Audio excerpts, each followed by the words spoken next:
I've bled for this flag. I've risked my life to protect the freedom of Americans, both those who look like me and those who look at me as if I don't deserve this country," Jade said, her voice calm but razor sharp. Jade was once a Marine officer, a black woman bearing medals, experience, and battlefield scars. But none of that mattered to the 6 white police officers surrounding her. To them, she was just a troublemaking black woman in their decent little town. No warrant, no clear reason, just prejudice dressed in a badge. What they didn't know was that the black woman they were trying to corner was a living nightmare trained to deal with abusers of power, whether in uniform or holding guns. Jade Walker stood still, her whole body tense as 6 white officers pointed their weapons at her, an unarmed black woman wearing nothing but gardening clothes. Sweat trickled down her temple, but her gaze never wavered. From behind, 2 shadows silently emerged. Sierra and Titan, 4-legged warriors bearing the insignia of Special Forces, the sight of which drained the color from the commanding officer's face in an instant. They thought they were in control, but when they realized they had just tried to intimidate a former special operations officer, a black woman no less, accompanied by 2 military-trained dogs that would put any SWAT team to shame, they froze. At 38, Jade had led covert missions in Afghanistan, where there was no room for error or bias. But back home in a conservative white town in South Carolina, she was considered a threat simply because of her skin color and her unsettling silence. Her farm, 5 peaceful acres surrounded by pine woods, had once been a place of healing. Now it was a battleground. Sierra and Titan, 2 special forces trained Malinois, weren't just companions. They were a living warning that Jade was not someone who could be easily threatened. Sierra's amber eyes were sharp as razors, smart enough to take commands in 4 languages and sniff out a lie. Titan, muscular, silent, had once taken down an armed insurgent with a single leap. Not everyone noticed, but when they stepped out of the shadows, you knew you were no longer in control. That Tuesday morning began like any other. Jade rose before sunrise, ran 5 miles with Sierra and Titan pacing beside her, then returned to tend her homegrown vegetable garden, where she found a rare sense of peace in a society where even military honors couldn't erase the color of her skin. It was how she managed her PTSD, not with pills, but with discipline. But peace was never something Willow Creek offered her. The town always saw her, a black woman living alone on her own land, as a dangerous question mark. The white shopkeepers at the farmer's market always just happened to run out of goods when she appeared. The bank labeled her loan application as requires further scrutiny, a polite way to say they didn't believe she was capable. The police followed her car simply because she was different. Jade didn't confront. She chose silence as armor, kept her distance, lived quietly. But when she looked up from her tomato rows and her hoe slipped from her hand, 3 police cars were blocking her driveway. 2 more followed like a pack of hyenas, flashing lights. No reason, no warrant, just a display of white authority masquerading as a warning. Willow Creek had a filthy past. 3 use of force complaints against black residents just last year. A teenage boy was tasered while carrying a basketball home. His only crime was being brown and walking at night. All complaint records vanished, as if justice here was a privilege reserved for white skin. Jade took off her gardening gloves, her chest tightening as adrenaline surged, but her face remained as composed as any soldier's. She tapped her watch lightly, the command to hold position sent to Sierra and Titan. 6 officers stepped out, bulletproof vests on, holsters unfastened, as if she were a national security threat. Leading them was James Reynolds, known among black residents as the walking nightmare. For 2 decades, he collected complaints like medals, all of them erased thanks to family connections in the system. Jade wasn't surprised. In Willow Creek, power always knew exactly which skin color to protect and which to choke. Reynolds' smile looked like a thin slash across his angular face, but his icy blue eyes never wavered, a gaze well practiced in diminishing those who didn't look like him. "You're Walker, ain't you?" he said, emphasizing "you" with a sneer, as if her name wasn't worthy of respectful pronunciation. "We got some things to clear up with."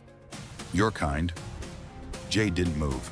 Her posture held steady like it had in the Helmand Desert, her eyes calmly scanning every detail. 6 officers, semicircular formation, strategic encirclement, no search warrant, no ambulance, no legal grounds. Just white authority, armed and cloaked in vague justification. "Good morning, officers," she said, voice steady and steely. "What business does your town have with me this morning?" Reynolds stopped about 10 feet from her. His hand hung loose near his Glock, a silent reminder. "We got reports of some suspicious activity on this property, and you know how it is.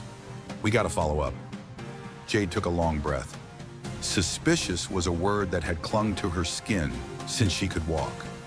It had been typed into police reports, whispered by neighbors, and now delivered by guns and a tactical formation. "I'm more than happy to answer questions," she replied. "But if you want to step 1 foot on my land, I need to see a warrant, as the Constitution requires." Reynolds' face darkened. He wasn't used to being challenged, especially not by a black woman standing tall on her own land. The officers fanned out, just as rehearsed. Split angles, block exits, apply pressure. They weren't here to investigate. They were here to provoke a reaction. "We don't need a warrant when there's probable cause," Reynolds snapped, his voice shaking with rage. "Heard there's been some special friends visiting out here at hours decent folks are asleep." She knew that code. Special friends meant black visitors. The only people who'd visited her were a white veterinarian and a widowed old veteran who brought fresh bread every Sunday after church. "This isn't an investigation. This is a targeted hunt," she thought. But when she spoke, her voice was steady as stone. "Captain Reynolds," she said, eyes locked on his, "I've negotiated with warlords in Kandahar, and I know when someone is trying to bend the law to enforce power. I respect the badge you wear, but the law is the law, and the law doesn't exempt you because I have dark skin. I don't see any emergency here, unless my skin color has suddenly become a crime," Jade added, her voice slicing through arrogance like a silent blade. Reynolds said nothing, but fury flashed in his eyes. He wasn't used to being resisted, especially by a black woman who knew the law and wouldn't bow. It was something he couldn't control, and that made him want to crush her more. In Jade's mind, her combat training looped like instinct: control breathing, hold stance, evaluate next move. But the heartbreak was, she wasn't standing in some foreign war zone. She was on her own land, wearing gardening clothes, surrounded by those who bore American badges, but hearts filled with prejudice. "Boys, fan out," Reynolds ordered, eyes still locked on her. "Miss Walker here seems good at hiding things. Maybe we'll find something as hot as her attitude." 2 officers moved toward the shed, another to the barn, as if they were raiding the hideout of a most wanted criminal. Except they were trespassing on the land of a veteran who had risked her life for this country. "I do not consent to a search," Jade declared loudly, her feet planted firm in the soil. "You have no warrant. If you don't leave my land now, then you are the ones breaking the law." But her words were trampled, along with the garden beds she had planted with her bare hands. A cold-faced officer kicked over a basket of tomatoes, crushing them as if they were the blood of dignity. Another rifled through the shed like he was about to find cocaine hidden among gardening tools. This wasn't an investigation. This was a deliberate show of force, pushing her to the edge, waiting for her to pull the trigger. They weren't looking for evidence. They were looking for an excuse. Just behind Reynolds stood a young officer with short blonde hair, glancing around anxiously. His name was Bennett. Jade had caught the name on his badge. He hadn't yet mastered the art of hiding doubt. His eyes flicked from Jade to his fellow officers, as if waiting for one final push to either break free or be swallowed whole by a rotten system. With a motion as light as wind, Jade slipped her hand into her pocket and pressed the record button. She had prepared for this day, because she knew there were parts of America where a black woman didn't need to do anything at all. Even breathing was enough to be surveilled. Sierra and Titan were still hidden inside, unnoticed. With a single hand signal, she could summon them like 2 shadows bearing claws. But it wasn't time. She knew the real test today wasn't physical, it was spiritual. Reynolds moved in, just inches away, a deliberate invasion of space. His breath hit her face, reeking of arrogance and unchecked power. "People like you," he hissed, so low only she could hear, "always think wearing a uniform makes you special. But a black person in uniform is still just a black person. It doesn't change what's underneath." The implication was crystal clear. He didn't see her as a veteran, just a black woman pretending to wear honor. But Jade didn't blink. Inside, anger flared. On the outside, she stood still as stone. Her grandfather's voice echoed in her mind. "The quieter you are, the stronger you are. They want you to lose control so they can have an excuse to crush you. Don't give them that game." A cop yelled from the barn. "All clear, Cap." Reynolds smirked. "Then check the house. Maybe we'll find her stash of ammo or extremist propaganda." Jade lifted her chin, her voice as sharp as steel. "No. Without a warrant, you are not entering my home. That would be unconstitutional, and you know it." Reynolds laughed, a mocking, manipulative sound. "Did you hear that? She's threatening us. A black woman lecturing the police on the law. You all catch that?" The nods came in unison, like a script already written. Their lips were tight, eyes cold, fingers slowly tightening around their holsters. Bennett, the only one still clinging to his humanity, looked like he wanted to escape the trap he was being pulled into, but he merely swallowed hard and stared at the ground. Jade looked around. Every exit was blocked. They were staging a confrontation, to provoke a reaction, to fabricate justification. "I bled for this country for 15 years, Jade said loudly, locking eyes with each of them. "I'm not here to beg for mercy. I'm demanding that you respect the Constitution I risked my life to defend." Reynolds shrugged, sneering. "Oh, here comes the 'I'm a veteran' monologue. Real dramatic, Walker. Too bad I'm not buying your patriotic tears." "Let me tell you something about your so-called service," Reynolds said through clenched teeth, eyes cold as stone. "People like you always think that badge makes you equal to us. Newsflash, it doesn't. You can serve as long as you want, but in this white town, you're still an outsider." He paused just long enough, glancing sideways at Bennett. But they all knew what he really meant. Just another black person. "Just another what, Captain?" Jade raised an eyebrow, her tone calm but cutting like a blade. "I suggest you say it out loud, so it's on the record." Reynolds hesitated, eyes locked on her hand still in her pocket. His expression shifted, from suspicion to irritation. He knew she might be recording, and that infuriated him.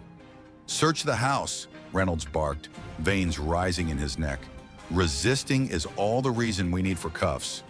Two officers started up the porch steps, but Jade stepped forward, eyes unblinking. "Stop right there," she said. Not loud, but with the weight of someone who had commanded under live fire. "You have no legal right to enter my home, and you know that." Reynolds advanced, hand already resting on his weapon, rage in his eyes. "Last warning, Walker. Move or be arrested." In Jade's mind echoed a question that had never been answered. Who really controls the fate of black people in a system never built for them? In the military, she learned that being good wasn't enough. Being black meant she had to be accepted. This was retaliation. Dirty, organized, and targeted. Against a black woman who dared to challenge the system. From the kitchen door, she caught sight of Sierra and Titan, her four-legged warriors, frozen like statues, but their eyes never leaving the officer's every move. Those silent bodyguards were just waiting for a single signal. In her peripheral vision, she noticed something troubling. An officer had broken off from the group, quietly circling behind the shed.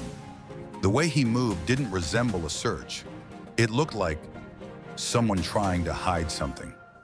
Jade didn't move, only shifted her stance slightly, just enough to keep him in view.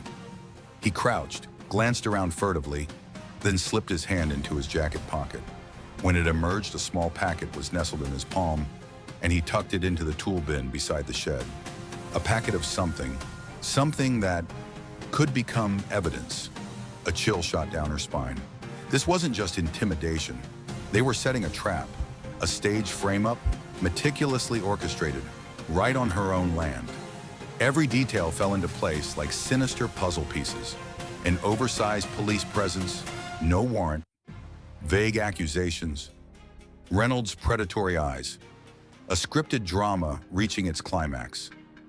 They didn't need to imprison her forever. They just needed to smear her enough for the complaint to be tossed out. A randomly discovered bag of drugs was more than enough to paint her as a troublemaker instead of a whistleblower.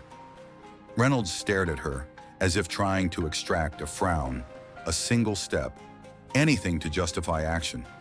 But Jade gave him no such opening. Her expression remained ice-cold calm.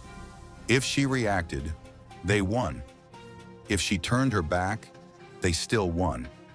The trap was designed to ensure a black person was always in the wrong, no matter what they did. The Marine instinct kicked in. Assess the situation, identify the threat. Don't flinch, don't blink. Let silence become your counterattack. The officer completed his act and returned to his spot, giving Reynolds a subtle nod. As if to say, the gift is in place. Jade looked away, pretending not to notice. But in her mind, she was already preparing for the second battle. A soft vibration in her pocket signaled the bait had been taken. The officer who planted the package had unknowingly triggered a sensor from her underground security system. A system Jade once used in Kabul to monitor saboteurs, now upgraded to protect her on American soil, where threats no longer came from enemy forces, but from those in blue uniforms. Every second, every image, from the man's hand to his conspiratorial nod, was being uploaded to an encrypted cloud server out of state. No one could erase it. No one. The very technology that had kept her alive under gunfire now became her weapon against the corrupt system she once trusted. "Ms. Walker," Reynolds growled, visibly losing patience, "we've been more than tolerant with your attitude, but out here, you're not the one giving orders. You either cooperate immediately or you'll be cuffed for obstruction. And this time, don't expect your precious flag to save you." But just as the threat left his lips, the crunch of tires on gravel interrupted him. A white news van rolled up to the end of the driveway, the logo of Channel 7 News gleaming in the sun. Reynolds stiffened. Jade knew the clock had struck. Her automated system had done its job, triggering emergency alerts to 3 news outlets if more than 3 patrol cars were present for over 15 minutes. His face darkened at the sight of the red live light flashing on the camera. This was no longer a quiet hunt. It was now a public confrontation. "Who the hell called the press?" Reynolds barked, but was met only with blank stares from his team. A young Asian woman with a high ponytail and a camera on her shoulder stepped forward like she was entering her own battlefield. "Good morning," her voice rang out clearly. "Lisa Chen, Channel 7 News. We received reports of an unusually heavy police presence at the home of a black female veteran. She served in the Marine Corps, correct? Can you tell us the reason for this armed blockade? Has she been charged with anything?" Reynolds stepped forward, voice sharp as a blade. "This is an active investigation scene. Press has no right to interfere. Step back or you'll be arrested for obstruction." Lisa didn't budge. "We're standing on public property, Captain, and as far as I know, the Constitution still applies, at least on this road." The camera turned toward Jade, a black woman surrounded by armed white men, standing in front of her vegetable garden, a symbol of power imbalance if there ever was one. "Do you have an arrest warrant, Captain?" Lisa asked. "Or is this simply blatant intimidation? Do you believe this is justified for someone who once fought for your freedom?" Jade knew one thing. Justice doesn't walk in by itself. You have to force it to show up. And now watch as a black veteran, once armed for her country, stands against an entire system simply because she dared to speak. The camera was like a blade of light slicing through the dark. Reynolds scowled, nodding to 2 large white officers, a silent command to block the lens. A familiar move, hiding authority behind a wall of bodies. Jade stood firm as if the wind couldn't move her, but inside, her strategies lined up like a combat formation. The reporter was an unexpected shield, a living witness, a voice, a lens, forcing the aggressors to think twice before pulling the trigger. Reynolds turned, his face flushed like a man drenched in fire. He was no longer a cop, but a prideful man who had lost control before a black woman who refused to kneel. "Bringing the media doesn't make you a victim," he hissed, every word soaked in threat. It just makes you look like the kind who cries wolf before getting caught. This is a legal investigation, he insisted, and if you keep resisting, I'll make sure you regret it, like every fool who thought they were untouchable before you. She steadied her breath, recalling her grandfather's words. Never let their anger become the excuse they use to bend justice. There's nothing legal about any of this, she replied, each word cutting like a bayonet. You have no warrant, no cause other than revenge. And this is my land, not the police's, and certainly not some white man's with a personal grudge. A familiar sound buzzed. The Lifeline. Marcus Gaines, civil rights attorney, the only black man ever to sue the Jefferson County Police Department, was calling. She had assigned his name to the emergency SOS button. Reynolds glanced over, lips pressed tight. He knew what was coming. The media was one thing, but a lawyer was the real threat. Taking calls while speaking to law enforcement? Hand it over, that's not allowed. His voice was domineering, his tone unapologetically aggressive. I have the right to contact my attorney, she replied calmly, hands slowly reaching for the phone, giving him no excuse for assault. But the moment her fingers brushed the phone, Reynolds lunged and snatched it away, smashing it on the ground like he was crushing her final voice. Shards of glass scattered, and a sudden, chilling silence followed. Oops, he mocked. Looks like your phone had an accident. Be more careful next time, if there's a next time. But Jade knew. The cameras hidden in the flower bed and at the dog kennel had captured everything, and reporter Lisa Chen had just lowered her camcorder from her shoulder. The evidence was no longer just data. It was the 6 o'clock headline. Reynolds hadn't come to investigate. He had come to humiliate, to trap, to prove that white power was still the only law in this town. Jade glanced at Bennett, the one white officer who couldn't hide his discomfort. His hand hovered near his phone, maybe filming, or maybe searching for a path out with his dignity intact. The others, emboldened, began rummaging around like they were busting a drug den. Except this was the backyard of a woman who once wore the nation's uniform. A cold-eyed officer in sunglasses strode over and knocked down the memorial flagpole, where both the U.S. flag and Marine Corps banner had hung, like it was trash. The flag, a symbol of service, sacrifice, and patriotism, dropped to the ground and was trampled without hesitation. Another officer, tall with a smug grin, stepped through the small vegetable garden Jade had cultivated day by day, crushing young greens and destroying the very patch she had tended to as therapy for her soul. Each footstep was a blow to her attempt at reintegration. This wasn't clumsiness. It was a calculated tactic of intimidation. Small actions, loud messages. This land isn't yours. Lisa Chen, unwavering, slipped between the hulking officers and captured every scene, every act of oppression, with fearless eyes. Her lens was the only weapon in this place against injustice. Captain Reynolds, she called out loudly. 6 armed officers confronting an unarmed black woman. Is this standard protocol in Willow Creek? Or does this only apply to people of a certain color? Reynolds spun around, face flushed red. Back off, unless you want to be arrested for obstructing justice. Don't think holding a camera makes you immune. Lisa didn't flinch. The Constitution protects me, Captain. I haven't touched anyone. I haven't interfered. But if the truth frightens you, perhaps you're not fit to represent the law. Reynolds clenched his jaw and barked, "Remove her from the scene. If she resists, cuff her. Camera or no camera, I don't care." Lisa stepped back, chin raised. "I'm on public property. Lay a hand on me and the department will be dealing with a high-profile civil rights lawsuit." She kept filming, hands steady, her lens a vigilant eye tracking every abuse of power unfolding. Reynolds turned back and stormed toward Jade like a predator spotting prey. He leaned in, whispering like a snake. "You think cameras and complaints make you special? People are tired of black folks screaming racism whenever they don't get their way. We'll find what we need, and when we do, you won't be a veteran anymore. Just another no-name black junkie nobody believes." The words pounded the final nail into Jade's suspicion. They had planted evidence. The shed was the place. She said nothing. Her eyes turned to ice, the kind found on battlefields. This wasn't the first time she had faced enemies in uniform.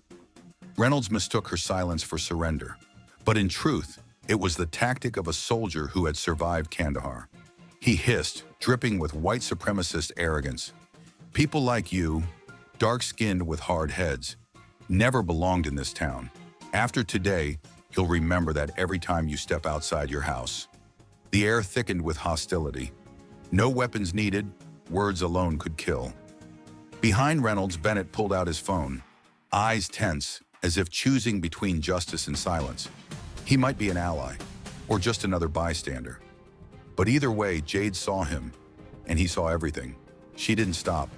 She was memorizing every position, every face, every move, like she once did in the war zone. 6 officers, surrounding one unarmed black woman, one man with a conscience maybe, one journalist capturing it all. How many cameras were rolling from behind neighboring windows? How much evidence would it take to shatter the wall of lies? How far was Reynolds willing to go? And who would stop him? Power still rested with those who wore the badge. But the wind had shifted. The press had arrived. Evidence was being recorded. And Jade was not the kind to kneel. Suddenly, Reynolds lunged forward and shoved Jade hard, sending her staggering back against the cement steps. An unnecessary push, but entirely deliberate. "Stop resisting," he roared, voice loud enough to drown out the summer cicadas. But Jade hadn't moved a finger. This was a scripted lie performed to justify the violence that was coming. A false accusation, but a familiar one. How many black people had been beaten, killed, because of that phrase, resisting arrest? Reynolds was triggering an old tragic playbook, but this time there was a camera. Jade knew. At this very moment, countless others had never gotten to tell the next part of their story. His hand dropped to his holster, eyes blazing red. A movement any veteran would recognize. Preparation to kill. "She didn't do anything!" Lisa Chen's voice rang out like a siren. "I got it all on tape. Every second." Reynolds didn't even turn. His eyes locked on the target. Not a criminal, but a black veteran who dared to speak the truth. His face twisted with rage. Not because Jade threatened him, but because she had dared to expose him, dared to defy the game run by white men in power. This was no longer a search. He had come to silence a voice. "Final warning," Reynolds snarled, hand gripping his pistol. "Get on the ground, or you'll be declared a threat and end up like all the other threats." Time froze. Jade stood there alone before the storm of violence, but she didn't flinch. Kneel, and she might live. But they would trample her dignity, her reputation, her career, and no one would question it. Resist, and they'd get exactly what they wanted. The image of an aggressive black woman to justify everything. But she had been in Fallujah, had led units through mines and mortar fire, and her strategy had always been, choose the path no one expects. She raised her hand, slowly, deliberately, a familiar gesture. "I'm unarmed," but this time it carried a hidden message. She gave a short, sharp whistle, precise like a military command. A coded signal only 2 teammates would understand, Sierra and Titan. Reynolds frowned, a flicker of confusion crossing his face. He had never been challenged like this before. Then, click, the front door swung open. Cutting through every motion, every threat, the entire unit turned. Eyes, lenses, and national attention shifted towards something no one had anticipated. From the slightly ajar doorway, 2 figures stepped out. Sierra and Titan, the 4-legged special operations team, trained not for show, but for protection and elimination when needed. They didn't run, they marched, each step as precise as a tactical operation. Both dogs wore black Kevlar vests, marked with official military insignias, their gear pockets identical to those on rapid response units. These weren't suburban pets. They were deployed assets. The air changed instantly. Everyone understood. These were not house dogs. These were soldiers with fangs. They didn't act on emotion. They were deployed with purpose. And their target was anyone who violated the command zone of their handler. Sierra, eyes sharp as blades, immediately flanked right, forming a blocking position. Titan, 90 pounds of Kevlar-wrapped muscle, stepped between Jade and Reynolds like a moving wall. Each footstep delivered a message. No barking, no snarling, just pure strategy and silent threat. No officer dared to move. No sound. No grandstanding. Only the presence of animals forged in battle, creating a silence so heavy it made everyone hesitate. The officers' hands twitched toward their guns by instinct, but no one drew. This was not a target they were willing to risk. Perhaps for the first time, they felt outmatched. Not by a person, but by discipline and authority wrapped in fur. Not your average barking guard dogs. These moved like commandos. And the officers, deep in their primal instincts, knew they were now surrounded by something beyond their control. Reynolds stepped back reflexively, a rare sign of fear, but he quickly masked it with arrogance. "Control your damn dogs now," he barked, but his voice no longer carried command. Jade didn't move. Her gaze was razor sharp. She stood like a colonel on the battlefield, not a victim in her own garden. "Sierra, Titan, hold!" Jade's voice rang out, deep, steady, and without margin for error. The two dogs stood like bronze statues, eyes locked on every twitch of movement.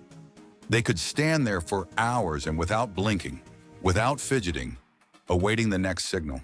A single nod could shift the battlefield. Officer Bennett squinted, then his eyes widened as he noticed the insignia on Titan's vest. "Captain," he said, voice dropping, "they're MWDs, military working dogs, special operations, not civilian." A wave of realization washed down the police line. No one gave another order, no one shouted like before. The tension was tight as a steel cable, but no one dared to be the one to fire the first shot. These weren't pets. They were veterans, with teeth. These dogs weren't companions. They were strategic assets, classified by the Pentagon as military equipment, capable of tracking through deadly terrain, detecting hidden explosives, and neutralizing armed threats before humans could react. Jade wasn't just a veteran. She was a combat trainer for the Marine Corps' elite K-9 unit. Sierra and Titan had served with her in Afghanistan's red zones, places where every step could trigger death. After thousands of hours of training, they had become extensions of Jade. Her eyes, instincts, reflexes, without delay, without error. "These two dogs are federal property, trained by the military, and I was their lead trainer," Jade said, not shouting, not angry, but with a voice that landed like a battlefield command. "They understand over 100 commands, by hand, by eye, by breath. And right now they're in defensive mode. Don't make me change that." Anyone who had served knew one signal, and silence becomes lightning. No one wanted to be the target. Reynolds froze, hand trembling near his sidearm, knowing that one pull could unleash disaster. "This is threatening an officer," he stammered. Even he could hear how shaky, how meaningless it sounded. "Captain," Bennett's voice sliced through the tension like a blade. "What's happening here isn't threat, it's abuse of power. We came without a warrant, no clear reason. 6 men against one unarmed woman. You call that legal?" The words landed like a thunderclap. No one expected Bennett to break ranks. Jade took a half step forward, voice sharp as steel. "I asked you to leave. No warrant, no cause, no authority. You smashed my phone, trampled my garden, insulted me for my skin, and planted evidence in my shed. All of it was recorded, live streamed to my attorney, and several other places. So if you plan on taking another swing, be ready to face it in court." The officer who had entered the shed swallowed hard. Sweat glistened on his brow. A glance at his partner, and that look said everything. Lisa, the reporter, shifted her lens to the left, capturing every second of this standoff between authority and justice. "Ms. Walker," Lisa called out, "are you accusing the police of planting evidence? I need confirmation. We're going live." Jade parted her lips to respond, when red and blue lights flashed on the road. A county SUV slid into the scene, the sheriff's vehicle. No sirens, just lights. The silence before the storm. Everyone present knew a current of power had just shifted in the air. Willow Creek had cops, but the county sheriff was the real law. When misconduct was suspected, he held supreme authority. And now he had arrived. Daniels, a man who hadn't bowed to anyone in 2 decades of service, stepped out like a state judge surveying a battlefield. His eyes scanned the scene: trampled earth, flags in the mud, and a black woman surrounded by men with guns. He didn't speak immediately, but his eyes said it all. This wasn't a routine investigation. This was a hunt, an abuse of power, and the victim this time was a black person, a former Marine, a woman. "Reynolds," Daniels said, his voice low and rumbling like distant thunder. "What the hell am I witnessing here?" Reynolds clenched his belt, spine stiffening, sweat beginning to beat at his temple. "Suspicious activity report, sir," he replied, avoiding his superior's gaze. Daniels glanced down. There was no warrant in Reynolds' hand, only a gun and an excuse. "You're absolutely certain you have a warrant for this routine check on private property, right?" Daniels asked, voice soft as a blade. Reynolds didn't answer. He didn't need to. Silence was admission. Daniels turned to face Jade. His expression softened and his tone lowered. "Ma'am, on behalf of this department, I apologize for what has happened here. We received a tip, a citizen report stating that the officers may be overstepping their authority." A glance toward Bennett, subtle but unmistakable. The whistleblower was standing right there. "If you'd allow me, I'd like to speak with you in private. Too many ears here." Reynolds stepped forward, trying to reclaim control. "Sir, there is reason to believe that illegal substances are present. We were preparing to search the shed." "When? After the military dogs showed up? After the cameras went live?" Daniels cut him off, his voice now ice cold. "You need the whole country watching before you back down?" he asked, pointing to the reporter still filming. "This isn't protocol. This is a manhunt." It was like a slap in front of a crowd. Reynolds' face turned crimson, his jaw clenched. But he couldn't argue. His authority had just been stripped in broad daylight. The surrounding officers began to back off. Loyalty was fracturing. Bennett exhaled like a thorn had been pulled from his chest. Finally, truth had a place to stand. But Jade, battle-tested, knew one thing well. Only when they all pulled back could she call it survival. "Sheriff," Jade said, voice unwavering, "one of your officers placed something in the tool bin near my shed about 20 minutes ago. I believe they were trying to plant fake evidence to charge me." The words fell like gunfire in the morning fog. Daniel's brow furrowed, his expression turning to stone. This wasn't a matter of internal disagreement anymore. It was a criminal accusation. "You understand that's a very serious allegation?" he asked, but his tone wasn't dismissive. It was waiting for confirmation. "And I have proof," Jade said. "My security cameras along with the field footage from the reporter." She gave a slight hand signal. Sierra sat instantly, back straight, eyes alert. Titan still held position between her and the threat, unmoving, like a breathing shield. No one doubted anymore. These weren't pets. These were soldiers, teammates, special forces. Daniels turned toward the still-rolling camera. "Miss Chen," he said, "do you have the full recording from the start of the incident?" The reporter nodded. "From the very first second, sir. Everything's been captured. I'll need a copy for the investigation file."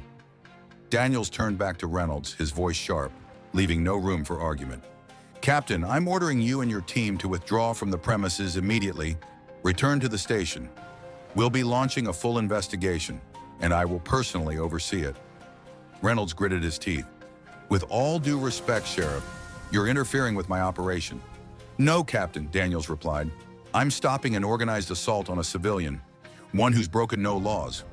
I'm halting the blatant violation of constitutional rights and the attempt to fabricate evidence." He turned to the officers, his voice like a hammer striking steel. "Everyone, back to your vehicles. Fall back. That's a direct order." The officers looked at each other. They were caught between Reynolds and Daniels, between blind loyalty and justice. Slowly, like a chain reaction, each turned on their heel and headed for their cars. No one spoke. Reynolds stood alone, gun at his side, face burning, abandoned. His face twisted in rage. Honor, power, all unraveling. "This isn't over," he muttered, low enough for only Jade to hear. "You people never really win. You don't belong here," he snarled. "And sooner or later, you'll remember your place." Then he turned, slammed the door of his cruiser, and drove off into a haze of blood-red dust. The patrol cars disappeared down the road. Left behind was only Jade, her two dogs sitting like stone sentinels, reporter Chen still recording, and Sheriff Daniels, who had just turned the tide of an entire battle. What happens when the ones sworn to protect become the ones pulling the trigger on the innocent?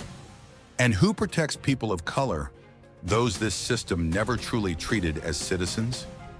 As the last patrol car rolled away, Jade's shattered phone buzzed in her hand. The screen cracked, but one message still lit up. "Sentinel, activated, reinforcements en route. Hold position." A chill ran down her spine. Sentinel wasn't an official Department of Defense protocol. It was an underground network, created by people of color to protect themselves when the system wouldn't. It was born after the wrongful death of Marcus Williams, a black Marine shot during a traffic stop for driving too fast through a white neighborhood. His death sparked outrage. Justice arrived late, if it ever arrived at all. In response, black veterans quietly built a hidden line of defense, an alliance to shield one another from the very ones in blue. They used encryption, old military logistics networks, and a loyalty not sworn to the country as a whole, but to each other, to those who were treated as outsiders in their own land. Jade was one of its architects, but never imagined she'd be the one to need it. Motion sensors around her property had sent the alert. Within a 50-mile radius, every black veteran had received the red code. Less than 10 minutes later, 2 gray pickup trucks came into view. Stepping out were men and women who had shared war memories with her and skin tone. They weren't visibly armed. They didn't speak a word, but their presence was a silent answer. Jade was no longer alone. Moore Mensch, who had once led a protest unit in Texas, would be on his way too. And just knowing that was a shield against injustice. Sheriff Daniels raised an eyebrow at the new arrivals. "Friends of yours?" he asked, not with suspicion, but curiosity. Jade nodded. "You know how it is. We're the kind of people no one ever trusted, so we learned to trust each other." Daniels understood. He had once worn the uniform himself, and he knew brotherhood in the trenches went far beyond any oath sworn in City Hall. "Ms. Walker," he said sincerely, "I want to personally apologize. They've dishonored this badge. My county should never be the kind of place where a woman like you has to call for backup just to survive." He turned to Bennett. "Tell me, step by step, what exactly made your team roll 6 deep to a former Marine's house? With no warrant?" Bennett swallowed hard, his throat dry. He knew he was stepping across a dangerous line between loyalty and truth. "Captain Reynolds called it a priority response, sir," Bennett said, voice trembling. "But there was no meeting, no alert, just a verbal order. When I asked for documentation," he continued, "he told me, 'You don't need to know. Just do what I say.'" Bennett hesitated.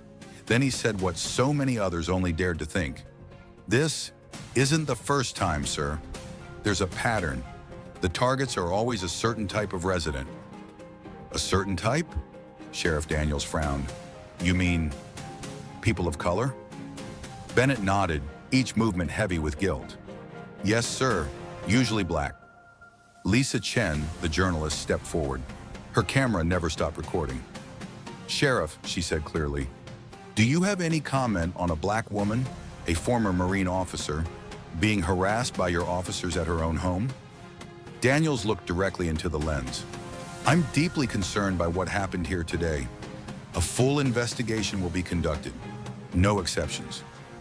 Willow Creek is still my responsibility," he added, "and I do not tolerate misconduct, especially when it bears the marks of racial bias." He turned to Jade. "Miss Walker, I understand you previously filed a complaint against Reynolds?" Jade nodded. 3 weeks ago, I saw him stop a black teenager outside a convenience store, pat the kid down like he was a criminal. I sent the report directly to the county board," she added, "because I knew the department would bury it like they always do. Daniels nodded. That case is under review. The board will be holding a hearing next week. He scanned the scene, then muttered almost to himself. And today's surprise investigation is suspiciously timed. Just then, Jade's phone rang. The screen was cracked, but the name was clear. Marcus Gaines, civil rights attorney. Jade, I saw everything from your home cameras. Are you okay? Marcus's voice was tight with concern. I'm okay. Daniel stepped in. It's under control, Jade replied, eyes still scanning the backyard. I'm on my way.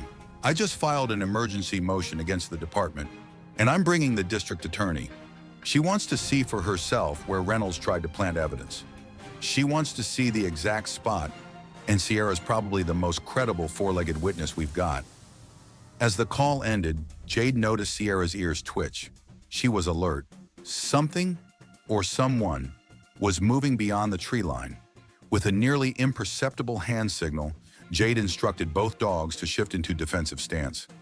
Years of living in a world where skin color defined how you were treated had taught her. The real danger usually came in silence. Daniels noticed Sierra and Titan stiffen, growling low. Something wrong, he asked, one hand instinctively resting near the holstered pistol at his waist.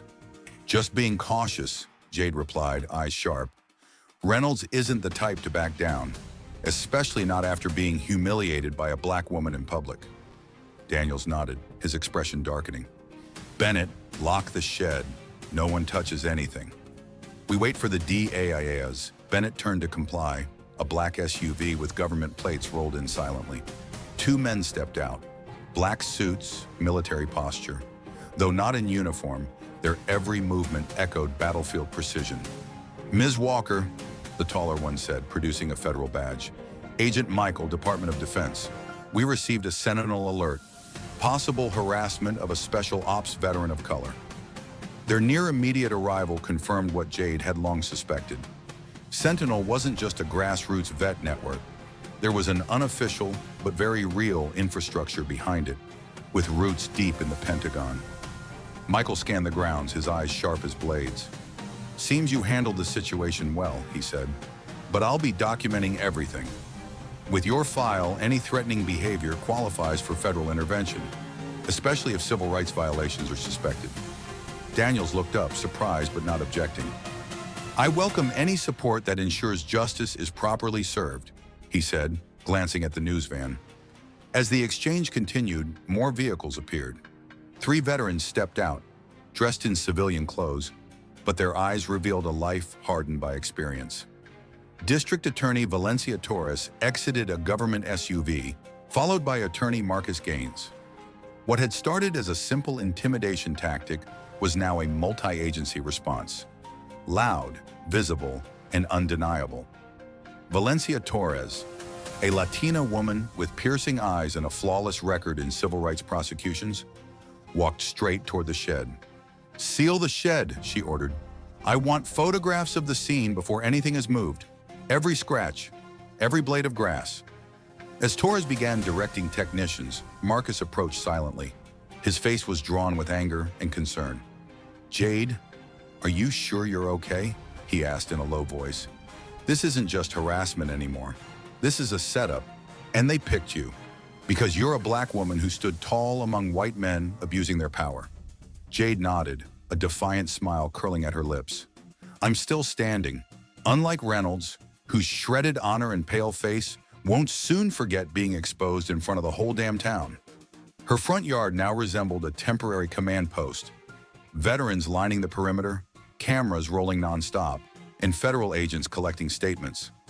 Jade stood at the center, not just a target, but the commanding officer in this battle.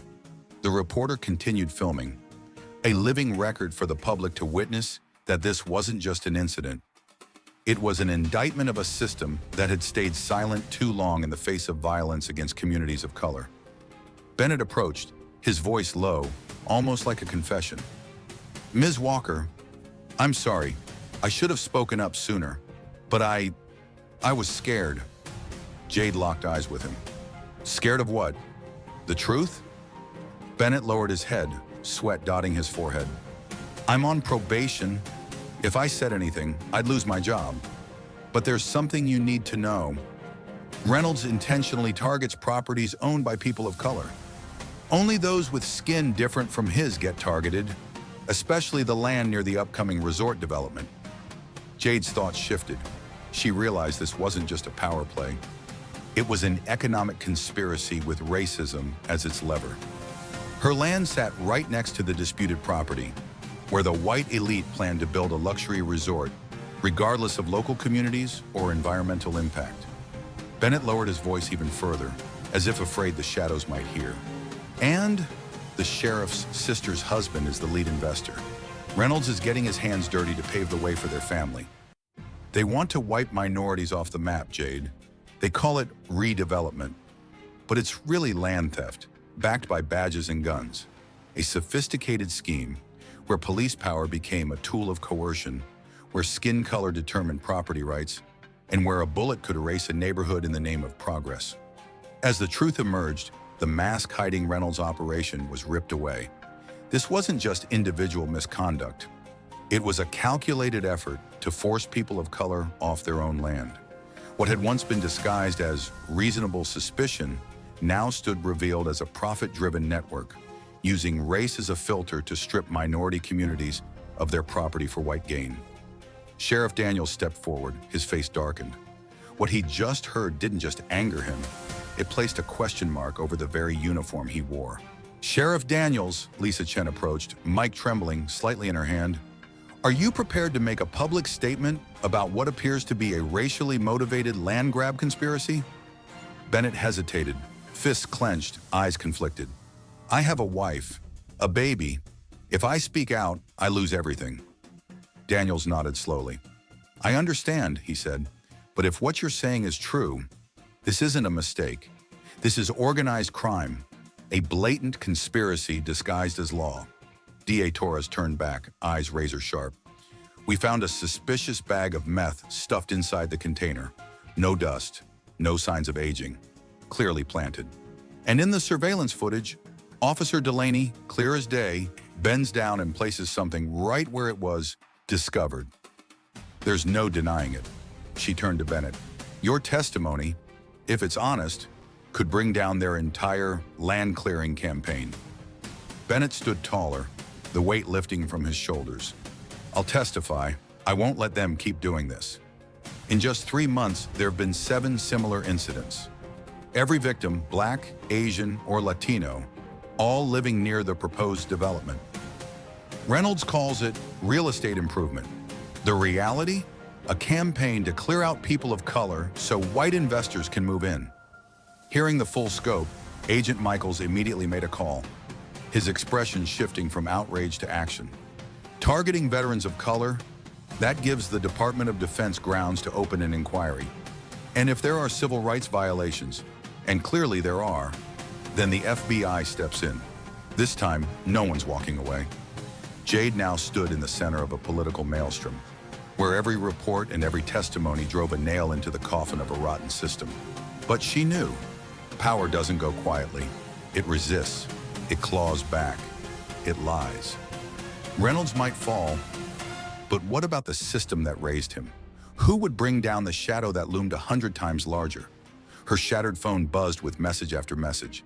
Veteran, many Black, some Latino, sending thanks, calls to action, sharing the footage. The fight had spread beyond her fence line, and as Channel 7 set up its cameras, 2 more national outlets arrived. What began as a dirty setup had become the epicenter of a national reckoning, where a Black woman stood tall, staring down an entire system. Now the truth moved like a flood, unstoppable. Every effort to bury it only fanned the flames of justice. Sheriff Daniels stormed toward Jade, his steps firm, urgency written all over him, and a quiet dread of a system cracking from the inside out. Ms. Walker, he said, I just got word. Sheriff Wilson is trying to seize the evidence from your shed, the surveillance footage too. I've stationed men to guard the area, but honestly, this is getting out of control. This isn't just local anymore. The phrase seize the evidence instantly triggered Jade's special ops instincts. Sharp, unrelenting. Sierra, perimeter check, Jade commanded with a soft whistle. The dog sprang forward like a living shadow. Precise, efficient. Sierra moved in a perfect figure eight, sniffing, listening, detecting the faintest vibrations, as if she knew her master's life depended on it. Torres, a former military legal officer, watched the dog with cold focus. K9 Special Ops, she muttered. I worked with a unit like that in Kandahar. Military working dogs. They're not pets. They're living weapons, trained to survive and protect. She turned to Jade, now with a look of deep respect. You're Special Ops? She asked. Now I understand why they're panicking. A black woman with tactical training, evidence handling skills, and legal literacy is every corrupt system's worst nightmare. Exactly why they targeted you. They fear you because you know how to fight both with your hands and with the law. You know how to turn every sentence into a weapon and how to drag every rat in uniform out of their holes. Jade nodded slightly. Torres had just voiced a brutal truth. She was hated because she knew the law too well. Every day in the military had become armor, but also a target, because this system didn't like black women who could defend themselves. But I'm just one person, she said. What about my neighbors? They don't have working dogs, no cameras. No one believes them. 7 other families, she said louder, turning to the cameras. 7 families of color who were pressured, framed, and intimidated into giving up their land. They deserve protection too. We need to file a class action lawsuit, Torres said, against the entire system, and make them pay. In money, in positions, in reputation. Sirens wailed. Red lights flashed across the edge of the woods. A scuffle had broken out. Wilson, the bribed sheriff, appeared like a display of brute authority, followed by 4 white officers in dark glasses, hands resting on their holstered guns. Daniel stepped forward, blocking Wilson's path, forming a wall of authority. Police against police, a symbol of a system being torn in two. The confrontation wasn't just between 2 men. It was between 2 Americas, one of justice, the other of collusion and suppression, and it was being broadcast live on dozens of networks.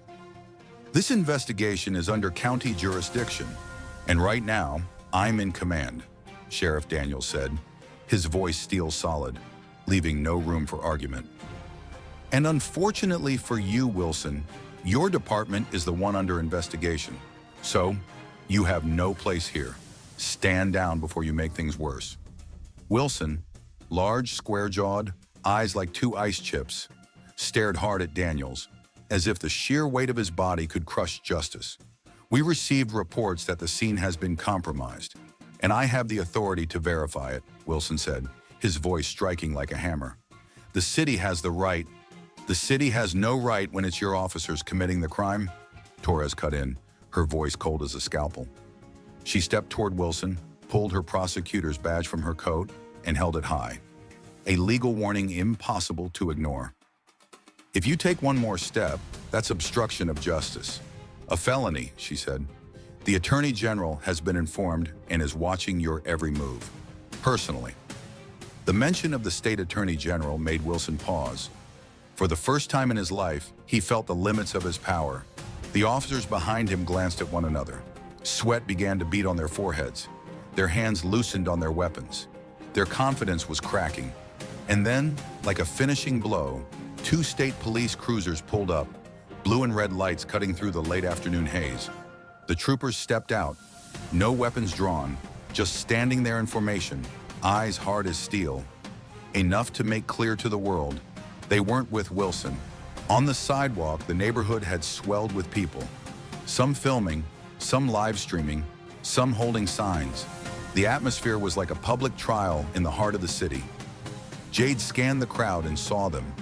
The faces that had once been harassed, that had once stayed silent out of fear, now standing tall, no longer hiding. Marcus, with his iPad and recorder in hand, moved from person to person. Name, address. When was the last time you were threatened? Do you have cameras? He worked like he'd been preparing for this day for a year. The machinery of justice had begun to turn, slowly, heavily, but now unstoppable. Every story was a link, every person, a sworn testimony. Michaels returned, phone still lit in his hand. His expression was more serious than ever. The FBI is en route. In less than an hour, everything changes. This is now a federal case. Civil rights violations, conspiracy, evidence tampering, and using police badges as tools of oppression. The mention of the FBI hit Wilson's pride like a spear. His face darkened, jaw clenched, his fists curling like someone stripped of their rank in front of an audience. All of this because of one trash complaint, he growled. This is a local matter, not your stage for political theater. Torres laughed softly, her tone dripping with mockery. A complaint? One? You might want to check the number of filed reports under your name in Reynolds. I lost count. We have documented patterns of property targeting, planted evidence, recorded harassment, and sworn testimony from one of your own officers. This stopped being a local issue the moment your department weaponized law enforcement for private financial gain. The look on Chief Wilson's face said it all. He hadn't seen Bennett's betrayal coming. That miscalculation had just blown the whole operation wide open. He turned and walked back to his SUV without another word. But the glare he gave Jade on the way out was a clear threat. This isn't over. The standoff had ended, for now. But Jade had spent enough years in combat zones to never underestimate desperate men with badges and guns. Sierra returned from her perimeter check, sitting neatly beside Jade, signaling the area was clear. Titan remained in high alert stance, still and focused, trained to hold vigilance for hours without fatigue. Sheriff Daniels looked at the dogs with open respect. Those animals, they're something else. Military working dogs, right? Jade nodded. Sierra's for detection and tracking, Titan's for protection and tactical response. We did 3 deployments in Afghanistan, special ops. The question had sounded casual, but Jade caught the underlying curiosity. Her exact role was still classified, even if her service record wasn't. I was a K-9 trainer assigned to a Marine Special Operations Unit, she offered, the declassified version. Daniels gave a slow nod. Well, I'm glad you had them with you today. This could have ended a lot worse. As the afternoon wore on, Jade's property transformed into a temporary command post. FBI agents arrived and began setting up their own evidence collection protocols, working alongside state police in the DA's office. Community members formed support circles, each one sharing their story with reporters and investigators. The veterans held the perimeter in silence, disciplined, alert, living symbols of duty and honor that transcended politics. By nightfall, what started as a single act of harassment had ignited a multi-agency investigation, threatening to expose years of systemic corruption. Jade sat on her porch, watching the steady hum of activity. Sierra and Titan lay at her feet, finally resting after a long day of high alert. Despite the momentum, Jade stayed vigilant. Her years in uniform had taught her this truth.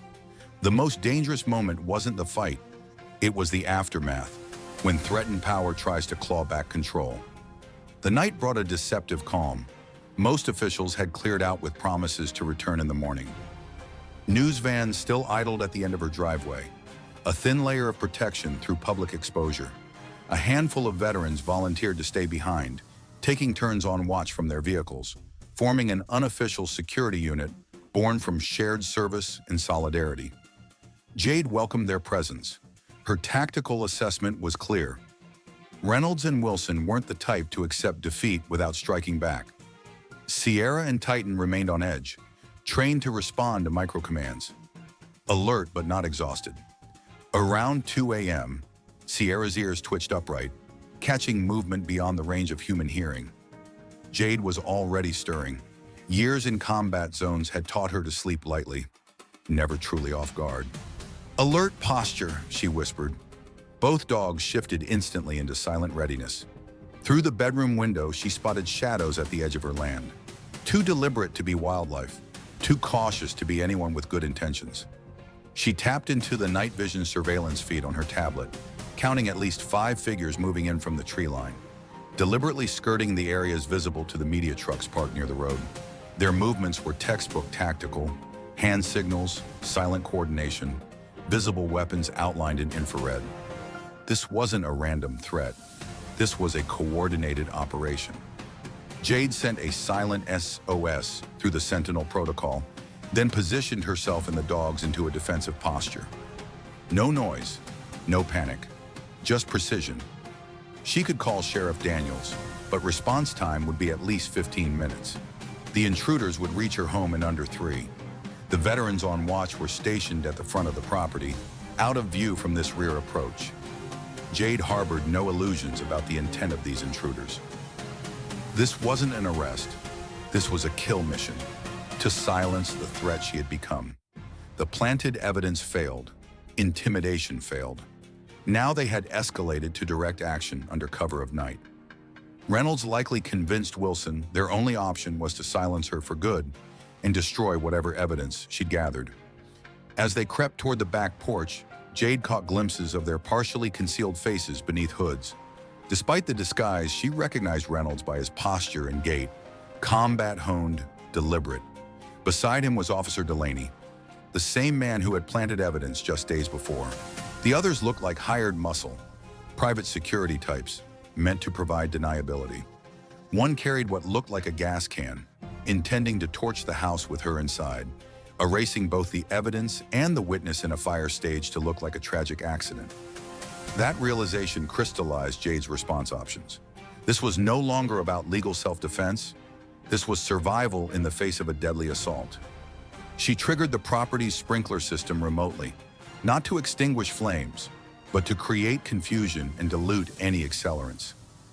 The sudden spray startled the advancing men, disrupting their formation for a crucial moment. In that disoriented beat, Jade issued a single command. Sierra and Titan launched, silent, lethal, the embodiment of their special forces training. The dogs moved like shadows through the darkness, employing stealth maneuvers perfected for enemy territory infiltration. Titan closed in quietly from behind. Sierra wove through the side bushes, like ghosts from the battlefield, invisible in the night. Nightmares brought to life for men who never imagined that their enemy could be a woman of color and 2 battle-trained dogs who had saved American lives. The intruders, all white, with polished boots and disdainful eyes, had no idea they were about to be taken down by what they most underestimated, a woman of color and her combat dogs. A sharp bark rang out, the first sound from Sierra after a day of silence, piercing the night like a flare of justice for those never heard. The bark, like a battlefield signal, left the intruders stunned. None could tell where it came from in the darkness, swallowing them whole, like the history they had twisted to trample others. Titan struck the man holding the gas can, not to kill, but to send a message. You don't get to burn down the truth without consequence. Titan's attack felt pre-programmed by righteous fury, delivered to the one who dared try to incinerate the home of a black woman, assuming no one would care if she disappeared. Reynolds spun around, gun raised. But he didn't expect Jade, already in position, her body forged by fire. Eyes not of a victim, but of a survivor in a society always trying to push her aside. Federal agents are on this property, Jade's voice thundered like a storm, wielding the very weapon they feared most, real law, not the kind they bent to serve themselves. Drop your gun, unless you want the headlines to read, "White assailant taken down by dogs of color." The black veterans, once marginalized even in uniform, moved like a single unit, forming a living shield history owed them far too long. Camera lights swept across the land, ripping the masks off the intruders like democracy's glare, burning through those who hide behind order. Reynolds hesitated, a white man of power, now frozen, trapped between his instinct for dominance and the fear of being exposed. The gun in his hand shook like the privilege he'd always assumed untouchable. A vehicle screeched in. Officer Bennett, face bruised, dried blood at his temple, emerged like a ghost of betrayal from their own ranks. He stepped out, breathing hard, still shaken, marked by truth too raw to hide, even from a repentant white officer. "They attacked me, at my own house," Bennett shouted, voice cracking in the thick air of betrayal and fear. "They said I'd pay, just for refusing to look the other way, like the rest of them." His arrival struck a blow to the moral facade Reynolds wore, shattering the moment beyond recovery. As Reynolds turned to retaliate, Sierra lunged like lightning, sinking her teeth into his wrist with surgical precision. sending the gun clattering without drawing blood. Justice this time came on four legs and through loyal fangs. The others, men who believed a woman of color would never fight back, scrambled to flee, their shadows drenched in the spotlight they never thought would reflect on them. The attackers couldn't escape. The veterans, most of them people of color, who had long been disregarded after returning from war, formed a living perimeter. State police stormed in like a whirlwind after the emergency alert, this time unable to ignore the situation with every camera now pointed at them. Within minutes, Jade's yard was no longer a battleground, but a crime scene. Reynolds and his crew were subdued, bloodied, faces smeared with mud. Bennett was carried out on a stretcher, his injuries a living testament to the betrayal festering inside the system. Jade knelt to check on Sierra and Titan, her hand running through their thick fur with deep affection and respect, like comrades in arms. Then she walked over to Bennett, the only white officer who had dared to break ranks tainted by prejudice. "They came to my house." Bennett gasped, his voice cracking in the night, not just from pain, but from the realization that he had nearly lost everything for telling the truth. "They said they just wanted to talk, but when I refused to retract my statement, they beat me in front of my wife and kids. There's no honor left in that badge anymore. I ran because I knew you'd be next. They won't stop, not with a black woman who dared to expose this whole sham." Bennett's appearance, battered but still speaking out, was living proof that not all white officers stayed silent, but far too few dared to resist, especially when it meant standing against the very uniform they wore. Every step, every gun, even the gas can glinting in the infrared, had all been recorded, second by second. The evidence was clearer than any conscience those men had long abandoned. Bennett's testimony, combined with video, weapons, and hate-fueled threats, turned the entire incident into a legal time bomb. Even a court with a history of letting white men walk would struggle to ignore it. As dawn broke, FBI agents flooded the scene like a turning wind. The term civil rights violations rang out through the air like a blade slicing through the false dignity of the Willow Creek Police Department. Reynolds, Wilson, and their cronies were led away in handcuffs, not in a display of power, but in disgrace, now facing decades in prison for attempted murder, abuse of authority, and systemic racial discrimination. The state attorney general had no choice but to open a full-scale investigation, focusing on suspicious property seizures that had coincidentally targeted communities of color near the proposed tourist development zones. The news spread like wildfire, from local stations to CNN and MSNBC, with shocking headlines. Black former Marine exposes racial corruption ring in Willow Creek. Though a bandage still wrapped his head, Bennett stood before the cameras and declared, "I can't stay silent any longer. We've been targeting black residents like Ms. Jade for years." Documents, messages, recordings, all laid bare the truth. From Reynolds to the mayor, from cops to shadowy donors, every one of them was complicit in trading land for blood. The police charity fund was nothing more than a front for corruption disguised as community service. The foolish attack by privileged white men had backfired in a way even Jade hadn't imagined. What began as covert intimidation had sparked a full-scale federal civil rights investigation, threatening to uncover a statewide web of corruption. Jade, a black woman who had once fought on foreign battlefields, understood that some victories didn't need gunfire. Sometimes the enemy destroyed themselves, blinded by ambition and white arrogance.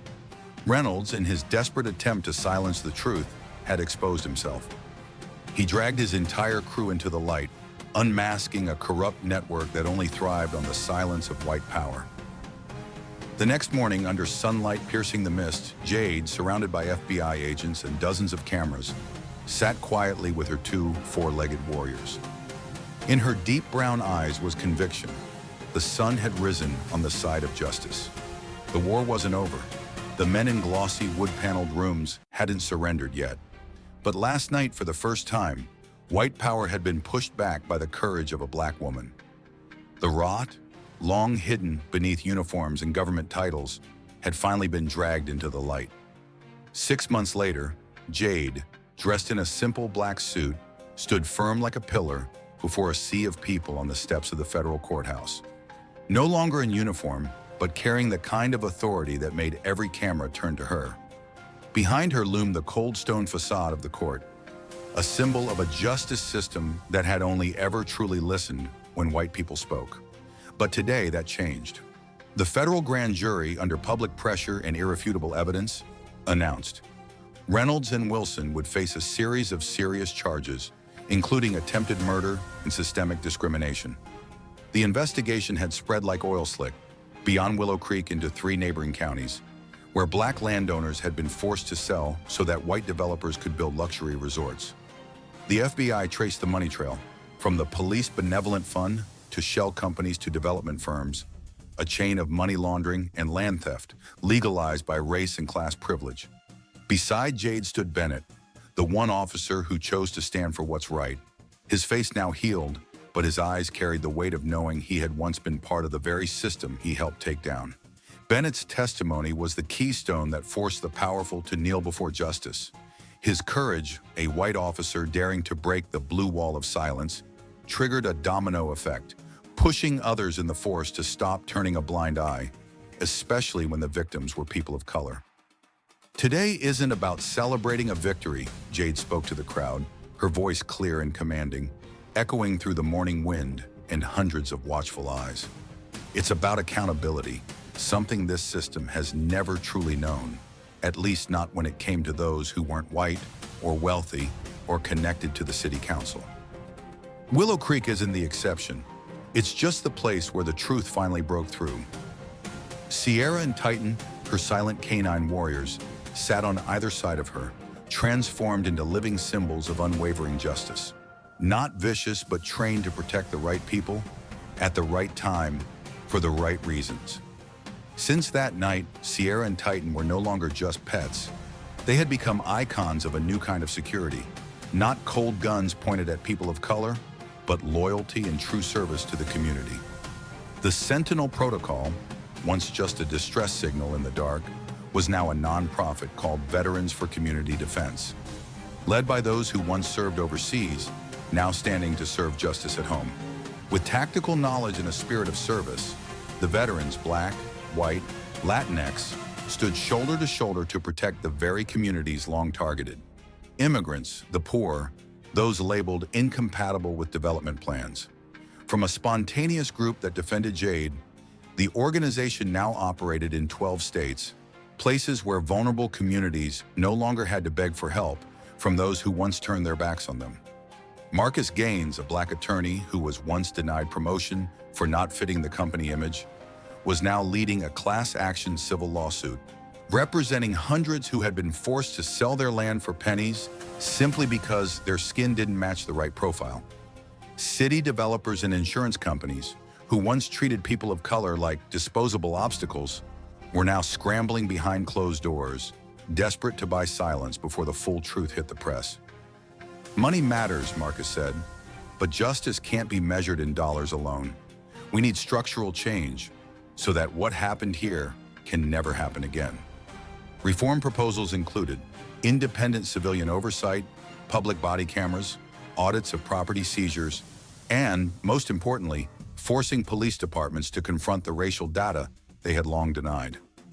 That was the real victory, not just prosecuting a few figureheads, but uprooting the system that made it possible for people like Jade to be threatened simply for existing in her own skin and speaking the truth. Daniels, a Black man with 30 years in law enforcement, was appointed interim police chief, bringing a wave of reform to a department long ruled by conservative white leadership. On his first day, he stated clearly, "We will no longer be instruments of the wealthy, and we will never again be enforcers of oppression against communities of color." Bennett, once caught in the silence, now served as a bridge between the police and the public, especially in neighborhoods of color long subjected to suspicion, surveillance, and harassment. He no longer just wore the uniform, he stood at town halls and told the truth. Lisa Chen, the first Asian American journalist to be mocked by town officials as not from around here, won a regional press award for exposing the truth buried for years beneath political handshakes and dirty donations. Her documentary, No Longer Isolated Incidents, forced the nation to confront a hard truth. What happened to Jade and to Willow Creek was part of a systematic pattern of oppression aimed at minorities. Torres, a Latinx woman once dismissed by former colleagues as too sensitive about race, now led the federal task force. Willow Creek wasn't just a case, it was a signal that when police and property developers colluded, people of color were always the first to be displaced. But it was within the community where the most powerful shift occurred. People who once thought, maybe I was targeted because I'm poor, now understood they were targeted because they were black, brown, or simply didn't fit the ideal city image created by investors. The Veterans for Community Defense program now expanded to train civilians, how to legally film encounters, how to request public records, how to protect neighbors when police storm in because someone matches a description. Jade launched a K-9 training program for veterans with PTSD, transforming the ancestral land that developers once tried to seize into a place of healing and resistance. Dogs like Sierra and Titan were not only trained to protect, but also to heal wounds left by war and racial trauma. Bennett, who once believed that obedience was enough, now stood in community seminars, teaching people how not to be crushed by the system's weight. He understood now. I was once a cog in the machine. Now I help others avoid getting ground up by it. Jade stood before the courthouse with Sierra and Titan beside her. Her eyes didn't shed tears, but her voice carried the weight of generations who had been dismissed. Justice is not just chains. It's when the system is forced to change, when communities recognize their own power, when we no longer bow our heads. Willow Creek was never an outlier. It was simply the place where someone dared to shine a flashlight into the dark, and in that light, no one had to fight alone. As Jade finished her speech, a black armored SUV rolled up to the courthouse in tense silence. Two stern-faced black federal agents stepped out and pulled a man, handcuffed, head bowed, wearing an orange prison jumpsuit. It was Reynolds. Once hailed as a community protector, he now stood as a federal criminal facing decades behind bars for targeting minorities and abusing power with impunity. His eyes accidentally met Jade's, the woman he had once believed he could trample like so many others before her. But this time, he wasn't afraid of the arrest. He was afraid because the story of his fall had been broadcast to the entire nation by the very woman he had tried to erase. Jade didn't smile, didn't nod, didn't gloat. Her face was calm, immovable, the gaze of a warrior who knew she stood not for revenge, but to ensure the system was forced to confront its own darkness. The final image was broadcast across America. A brown-skinned woman, unarmed, standing tall on the steps of a federal courthouse. Beside her were Sierra and Titan, K-9 standing like twin pillars of justice. As Reynolds was led past her, the embodiment of a system long complicit in letting blue uniforms terrorize people of color. That system, built to serve the rich and white, and to intimidate anyone who didn't look like an ideal resident, had not yet crumbled. But the cracks had formed, and for the first time, someone didn't look away. This revolution had no fireworks, no national anthem echoing in the background. It was a quiet reckoning, one that began with a single person brave enough to stand and spread to a whole community shouting, "Enough!" To Jade, Reynolds' fall was only the visible tip. The real victory was when Mrs. Johnson, a 60-year-old black widow, could open her front door without fearing eviction. When a Latin boy on the corner wasn't automatically called suspicious just for wearing a hoodie. Looking into the crowd, faces brown, black, white standing together, people who had once eyed each other warily now raised banners as one. Jade felt something the military once taught her. True brotherhood doesn't come from matching uniforms, but from standing side by side to protect what's worth fighting for. Sierra and Titan stood still as statues, not tools of violence, but symbols of control, discipline, and loyalty. Jade knew. In a world where people of color are always questioned, calm precision is the strongest form of resistance. She stepped down one stair, turned to the crowd and said, "Today is not the end," her voice clear without needing to shout. It's only the beginning. The question is not whether injustice exists, but what you will do when it shows up on your own doorstep.